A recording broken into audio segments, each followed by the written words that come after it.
So imagine a football team that uh, outscores its opponents by just this historic margin, right? Yeah. They field the undisputed league MVP, they completely shatter the all-time passing record, and they only lose one single game. And that one loss is to a team that literally gave up more points than they scored all year. Right.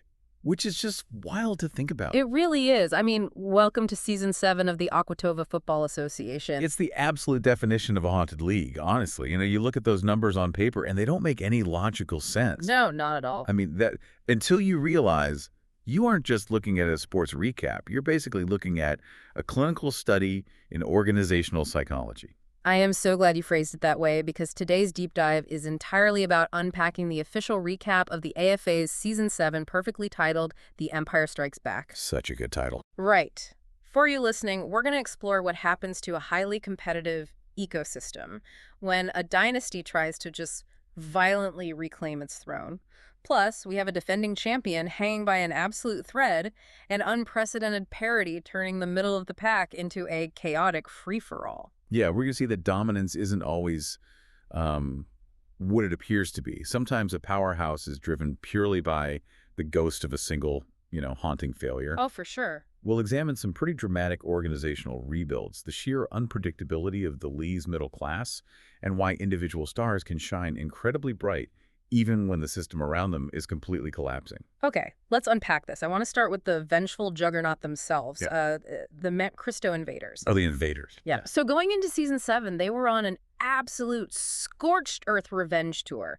Back in season 6, they had this near perfect run, but they were forced to watch the Lokoya tribe walk away with the championship. Brutal way to end a season. Exactly. So their front office responds in season 7 by building what the recap literally calls the Army of Legends. Which, that was not a marketing gimmick. Yeah. Right? It was a textbook example of overcompensation following a trauma. Yeah. Cristo didn't just want to win games this season. They wanted to eradicate the very memory of losing. So they started by bringing back Ray Lewis Jr., who was already the league's highest-rated player. Already a massive advantage. Right. But that wasn't enough armor for them. Ludus actually helped convince Terrell Suggs Jr. to cross the Atlantic and join the defense. And that fundamentally changed the geometry of the entire league. The impact Suggs had is, it's difficult to even quantify, though the stats definitely try. They do. As a rookie, he racked up 82 tackles, 7 sacks, and 7 tackles for loss, and he just swept the awards. Defensive Rookie of the Year, Defensive MVP, and the overall league MVP. As a rookie. Yeah, it's insane. The recap calls them perhaps the finest linebacker group in AFA history. But what I really want to understand is how one rookie linebacker suddenly makes the entire defense impenetrable, because they tied the team sack record with 32 and allowed a league-low 128 points. Well, what's fascinating here is how elite talent on the edge can entirely mask structural decay on the interior. Okay, what do you mean by that? So if you look closely at Monte Cristo's roster, they had a pretty glaring issue developing. Yeah. Chad Eaton, their defensive tackle, who was actually a former defensive MVP himself. Right, I remember him. Yeah, he was aging. His physical production was visibly regressing. And in a normal system, losing your anchor in the middle of the defensive line, that sinks the whole ship. Opposing offenses just run the ball right up the gut. But because Suggs is on the outside, opposing offensive lines have to double-team him instead. Exactly. Like they have to shift their entire blocking scheme to the edge just to survive. Precisely. Suggs demanded so much attention that the aging Eden was suddenly facing single blocks or, sometimes no blocks at all. Wow. They built so much gravity on the outside that they just absorbed Eaton's decline without missing a single beat. The defense became this terrifying self-correcting machine. And the offense was operating with the exact same ruthless urgency, right? They didn't just win, they punished people. Oh, absolutely. They set brand new team records for total offense with 4,086 yards. They literally obliterated the old record by nearly 600 yards. Plus, they set the passing yardage record with 2,869 yards. It's just staggering output. Honestly, it reminds me of someone who completely bombs a public presentation, right? And then the next year, they show up with a 100 slide deck, laser pointers, and a full pyrotechnics show. Yeah. They aren't just presenting, they're actively fighting their own anxiety from the year before. That is a phenomenal way to frame it. Yeah. The raw output was just off the charts. They finished 8-1 and claimed the #1 seed, basically blowing teams out of the water. But I'm looking at this resume. The offensive records, the tied sack record, the league MVP on defense, and I keep coming back to that one loss. Yeah, the one blemish. If they were mathematically this perfect, how does a team like this actually lose a football game? Because mathematically they were perfect, Yeah. but psychologically they were incredibly fragile. Interesting. When an organization builds its entire identity around the concept of revenge, their perfection is highly context-dependent. All that armor, the army of legends, the record-breaking offense, it was all constructed to protect them from one specific fear. The ghost of season 6. Exactly. They were terrified of that memory. Which means we need to talk about the only team capable of exploiting that fear. The Lokoya tribe, the defending champions. Right. This is where the recap reads almost like a psychological thriller to me, because Lokoya had a bizarre, incredibly uneven title defense. Very uneven. They actually started out looking the part, though. They debuted these revamped uniforms. They started 3-0, completely shedding their old image as this uncertain early years franchise. Well, defending a title requires an entirely different psychological toolkit than winning one. How so? When you're the champion, you are the benchmark. Every single team in the AFA circles their game against you on the calendar. You're getting everyone's absolute best, most desperate performance week in and week out. And that exhaustion definitely showed for them. After that 3-0 start, the wheels just completely fell off. Yeah, they really struggled. Lokoya lost 4 of their last 6 games. They stumbled to a 5-4 finish, barely scraping into the playoffs to take the 4th and final seed. But here's the statistic that completely breaks my brain. Let's hear it. Lokoya actually had a negative scoring margin on the season. They allowed 183 points and only scored 166. Yeah, they were mathematically outplayed over the course of the season. Yet they still produced the most symbolic, shocking victory of the regular season. This team, with a negative point differential, beat the unstoppable Monte Cristo Invaders 24-22. They handed the 8-1 juggernaut their only loss. I mean, sure, they had some individual brilliance. Steve Rasby won the receiving title with 793 yards, Right. and Bob Lewis and Tyler Wade made the All-Star team. But that doesn't explain how they beat a structurally perfect team. Is it just championship luck, or do they live in the Invaders' heads? It explains the concept of psychological kryptonite, really. Mount Cristo could overpower teams that were objectively far superior to Lokoya. Right, they destroyed everyone else. But Lokoya possessed something no other team had, the historical precedent of victory. When Mount Cristo lined up against the tribe, the play calling suddenly got tight. Oh, I see. The Invaders probably abandoned the aggressive, record-breaking passing game that got them there, just out of a subconscious fear of making a mistake. They tensed up. They played the occasion, not the opponent. They were playing the ghost of season 6. Exactly. So Lokoya proved you don't actually need to out-athlete a perfect team if you already live rent-free in their head. You just let their own anxiety do the heavy lifting. And that dynamic had massive ripple effects across the entire league. Because the defending champions were visibly bleeding in the water, playing this erratic survival mode football, a massive power vacuum opened up. The crown was suddenly accessible. Exactly. The rest of the league realized it was wide open. That power vacuum sets the stage perfectly for our number 2 and number 3 playoff seeds, the Crater Lakes Comets and the Granite Top Miners. Two very different stories. Radically different franchises that capitalized on Lokoya's vulnerability in completely opposite ways. Let's start with Crater Lakes, because this is the ultimate worst to first story. In season 6, they went 1-8. Just an absolute laughingstock. A fractured organization carrying a tremendous amount of institutional trauma, really. But in season 7, they pull off a 7-2 record and claim the number 2 seed, and they did it by completely overhauling their defensive geometry. Huge structural changes. They signed Albert Haynesworth Jr. to a 3-year deal to anchor the defensive line, and suddenly, their secondary is just feasting. Dennis Weathersby sets a brand new individual interception record with 10 picks. 10 interceptions is wild. The team sets a record with 15 total interceptions. They allowed just 142 points. Plus, Brandon Tofield wins the rushing title with 678 yards. The mechanism behind that turnaround is a brilliant lesson in structural leverage.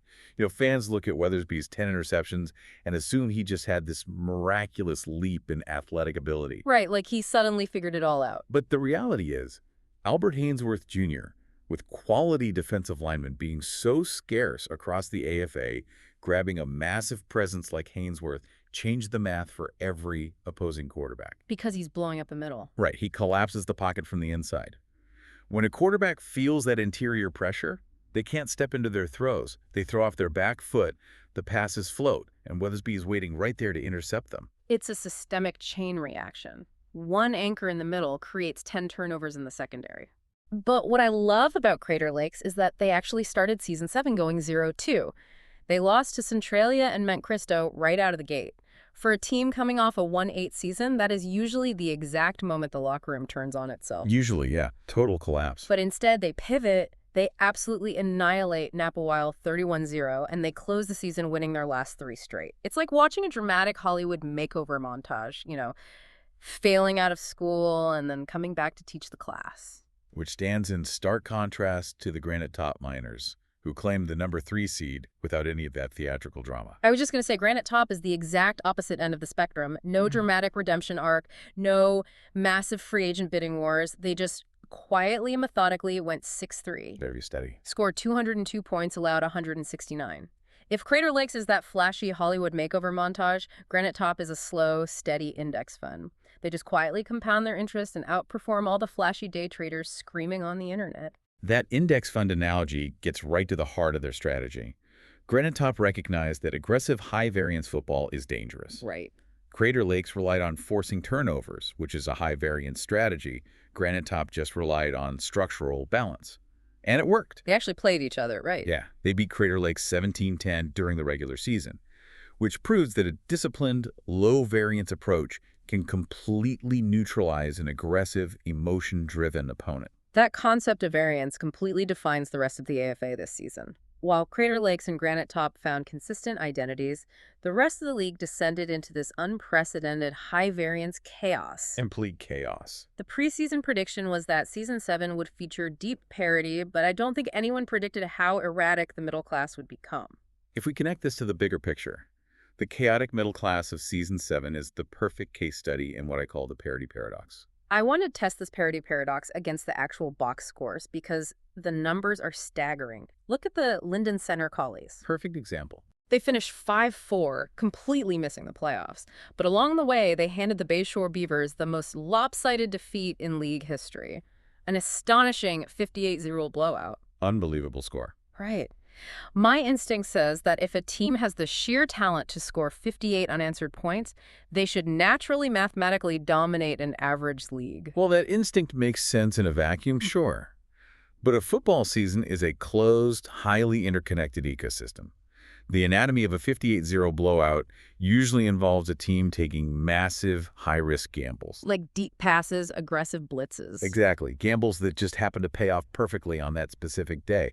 But when you operate in an environment with deep parity, high variance is a death sentence. Because it's not sustainable. Right. The same risky play calling that wins you a game by 58 points will cause you to lose your next 3 games because disciplined teams will exploit your lack of fundamentals. Exactly. When everyone in your market or your league is relatively close in raw talent, having a staggering peak but a terrifyingly low floor keeps you entirely out of the championship tier, occasional brilliance is just an illusion of progress. You see the exact same illusion with the Centralia Hawks. They finished 3-6, ending up in 8th place, yet they beat 2 playoff teams. Yeah, their ceiling was so high. They beat Crater Lakes, and they dropped 41 points to beat Lacoya 41-32. They had the ceiling of a champion, but no floor whatsoever. And on the inverse side of that paradox, you have the tragedy of the Olaport Pilots. Oh man, the only winless team in the league, 0-9. They scored a league-low 135 points and allowed 238. It was a rough year for them. But even they had incredibly close one-score defeats against top teams like Mount Cristo and Crater Lakes. They were competitive, but without a reliable foundation, they just found a new way to lose every single week. And finally, you have the Bayshore Beavers at 4-5. Right, the team that suffered that historic 5-8-8 collapse, but somehow still produced the Offensive Rookie of the Year in Chevin Combs. The parity paradox dictates that in a highly competitive field, managing your worst days is infinitely more important than optimizing your best days. Consistency gets you into the postseason. Chasing your ceiling just gets you a really weird box score. Speaking of really weird box scores and, individual brilliance trapped in chaotic systems, we have to talk about Bruce Linden. Ah, yes. The quarterback for the Port Boyerton Bombers. Yeah. The people's quarterback. Honestly, the most fascinating individual case study of the entire season. He truly is. This is a guy who was a former backup, finally got a shot, and became the public face of the league. He owns the AFA's best-selling jersey, But fans love him. and he backed it up. In Season 7, he won his second consecutive passing title. He completed 160 of 292 passes for 2,002 yards and 19 touchdowns, averaging over 222 yards a game. Insane production. He even won Offensive MVP. Plus, his kicker, Matt Stover, won the Golden Toe Award and tied the league record for the longest field goal with a 56-yarder. So by every individual metric, London was operating at an absolute masterclass level. But the Port Boyerton Bombers finished 3-6. They started 1-6 before winning their last 3 games just to salvage a tiny bit of pride. Yeah. So I really want to challenge the narrative around London. I look at those stats and I think of like a brilliant software developer writing gorgeous, elegant code for a totally obsolete operating system. That's a great analogy. The code is beautiful, but the product still crashes. Right. Does winning offensive MVP and a passing title even matter if your team is fundamentally failing? This raises an important question about how we isolate and evaluate individual execution within a collapsing infrastructure. Right. It is very tempting for critics to dismiss London's statistics as garbage time production, like he's just padding his numbers while playing from behind. Which people definitely argued. But we have to separate his execution from the systemic support he lacked. London was diagnosing defenses, moving the chains, and executing his specific role perfectly. But a quarterback cannot play zone coverage. A quarterback cannot pass block for himself. He is totally constrained by the limits of the system around him. Exactly. His performance highlights the profound difference between individual mastery and the organizational infrastructure required to leverage that mastery into actual wins. But does it matter for the franchise? To answer your question, yes, it absolutely matters. Because while the team was failing on the scoreboard, London single-handedly kept the franchise relevant. Oh, true. He kept the fans engaged. He drove merchandise sales. For a struggling organization, maintaining brand value and preserving a foundation of hope during a 3-6 season is a massive strategic victory. He was basically the only thing keeping the lights on in Port Boyerton. That really reframes the concept of a losing season for me. Even if the product is crashing, the brilliant code still has immense value because it proves to the market and to the fans that the core talent is there. You just need to build a better server around him next year. A perfect extension of the metaphor. Okay, so looking at the totality of Season 7, this wasn't just a sports recap. It was a masterclass in how human psychology drives systemic outcomes. Absolutely. We saw Mount Cristo build a terrifying, record-breaking machine that was secretly fueled by anxiety and fear. We saw Crater Lakes prove that you can completely reinvent your identity and go from worst to first if you find the right structural anchor. And we learned through the erratic middle class that in a deeply competitive environment, consistency and floor management will always outlast high-variance flashiness. Yeah, and Bruce London proved that individual excellence still holds massive value, even when the system around you is falling apart. It was a season that tested and ultimately broke almost every traditional assumption we have about how organizations succeed and fail. And for you listening, whether you are managing a complex corporate merger, trying to survive a highly competitive academic program, or just mapping out your own personal goals, the parity paradox is very real. Don't just chase your highest ceiling, figure out how to raise your lowest floor. That's the real trick. And more importantly, you have to identify your own Lakoya tribe, your own kryptonite. Because as we saw with the Invaders, you can build the most impressive resume in the world, but if you don't confront the one specific thing you are afraid of, it will always be there, waiting for you in the playoffs. Which brings us to a final thought worth considering long after this deep dive ends. Mount Cristo built a historically dominant roster. They imported absolute legends, altered the defensive geometry of the league, broke offensive records, and crushed almost everyone in their path, all to build a fortress against a single, lingering memory of defeat. A huge overcompensation. Right. But what happens to an unstoppable force when they finally realize that no matter how much armor they add, their kryptonite hasn't changed? In your own life, are you spending all your energy trying to build an impenetrable defense? Or are you finally ready to face the one opponent you know you can't outrun? The X-ray might be totally clean, the stats might look perfect, but the ghost is always in the machine. Thank you so much for joining us on this deep dive, and we'll catch you next time.